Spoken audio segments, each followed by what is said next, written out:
मी Punjab duck आज राज्यातील सर्व शेतकऱ्याला सांगू इच्छितो की राज्यामध्ये म्हणजे 1 तारखेच्या नंतर म्हणजे एक डिसेंबरला राज्यात ढगाळ वातावरण येणार आहे म्हणून हा अंदाज लक्षात घ्यायचा।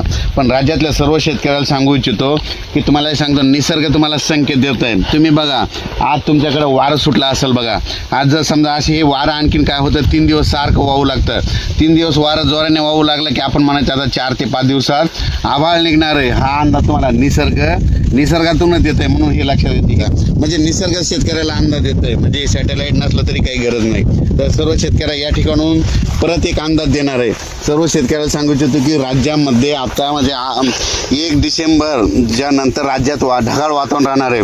पण 2 तारखेच्या नंतर राज्यात मात्र आपल्या महाराष्ट्रामध्ये 2 डिसेंबर ते 7 डिसेंबर दरम्यान 7-8 डिसेंबर दरम्यान राज्यामध्ये महाराष्ट्रामध्ये काय होणार आहे अवकाळी पाऊस येणार आहे म्हणून हा अंदाज लक्षात येतो। पण हा नेमका पाऊस कुठं राहणार आहे तुम्हाला सांगतो।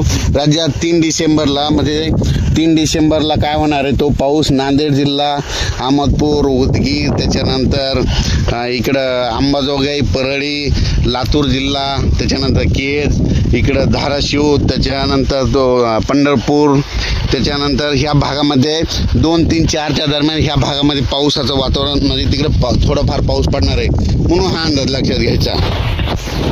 राज्यात मात्र 4 डिसेंबर ते 8 डिसेंबर दरम्यान राज्यामध्ये अवकाळी पाऊस येणार आहे म्हणून हा अंदाज लक्षात घ्यायचा। मी प्रत्येक वेळेस सांगत असतो की यावर्षी नाही पुढच्या वर्षी देखील लक्षात घ्यायचं की राज्यामध्ये 2 डिसेंबर ते 7 डिसेंबर दरम्यान राज्यात दरवर्षी अवकाळी पाऊस येणार हे कायमचं वहीमध्ये लिहून ठेवा असं म्हणत असतो। आणि तुम्ही बघू शकता ही तारीख आलेली आहे म्हणून सांगतो आता ह्या म्हणजे 4 ते 7 डिसेंबर दरम्यान तुम्हाला सांगतो सांगली जिल्हा, कोल्हापूर जिल्हा, त्याच्यानंतर सावंतवाडी, त्याच्यानंतर राधानगरी, त्याच्यानंतर पुणे 2, सातारा, जत, पंढरपूर, पुन्हा लातूर जिल्हा, बीड जिल्ह्याचा कडाष्टीपर्यंत, पुन्हा तसं तो संगमनेर तिकडे कोकणात, त्याच्यानंतर तो पाऊस तसाच इकडं जळगावकडं म्हणजे तिथं संभाजीनगर, पुन्हा त्याच्यानंतर वैजापूर, गंगापूर, शिर्डी या भागामध्ये बऱ्याच ठिकाणी म्हणजे जाणार आहे म्हणून हा अंदाज लक्षात घ्यायचा। राज्यात मात्र सर्वदूर पाऊस पडणार नाही फक्त हे जे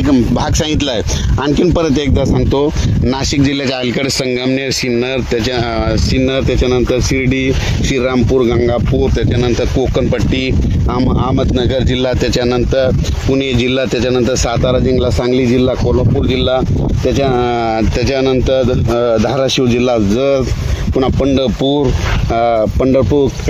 आष्टी, त्याच्यानंतर इकडे केज, इकडं लातूर, अंबाजोगाई, उदगीर, अहमदपूर, नांदेड या भागामध्ये राहणार आहे। आणि उर्वरित राज्यात मात्र पाऊस काय होणार म्हणजे विदर्भात कुठंतरी तुरळक ठिकाणी थेंब येणार आहेत म्हणून हा अंदाज लक्षात घ्यायचा। फक्त ह्या पट्ट्यामध्येच फक्त पाऊस असा चांगला पडणार आहे म्हणजे हे असं ना म्हणजे पश्चिम महाराष्ट्राने इकडल्या साईडच्या पट्ट्यामध्ये जे गावाचे नाव सांगितले त्या भागाकडे जोरात पाऊस पडणार आहे म्हणून हा अंदाज लक्षात घ्यायचा। पण राज्यात मात्र 2 ते 7 डिसेंबर दरम्यान फक्त या पट्ट्यामध्ये पाऊस येणार आहे। उर्वरित राज्यात मात्र ढगाळ वातावरण राहणार आहे। जळगाव जिल्ह्यात, बुरामपूर तसेच या जिल्ह्यामध्ये तिकडल्या भागात थोडा पाऊस आहे। जळगाव, बुरामपूर त्या भागात देखील थोडा पडणार आहे पण सर्वदूर पडणार नाही। फक्त हे जे गावाचे नाव सांगितले त्या तितक्या एरियात 30 किलोमीटरच्या एरियानं पाऊस पडणार आहे म्हणून हा अंदाज लक्षात घ्यायचा आहे। पण राज्यात मात्र उर्वरित मात्र विदर्भ झालं, विदर्भात इकडला भाग विदर्भ पूर्व विदर्भात अंशतः ढगाळ राहील। तुरळक ठिकाणी कुठंतरी असे थेंब येतील म्हणून हे अंदाज लक्षात घ्यायचा। अचानक वातावरणात बदल झाला तर परत एक मेसेज दिला जाईल। धन्यवाद।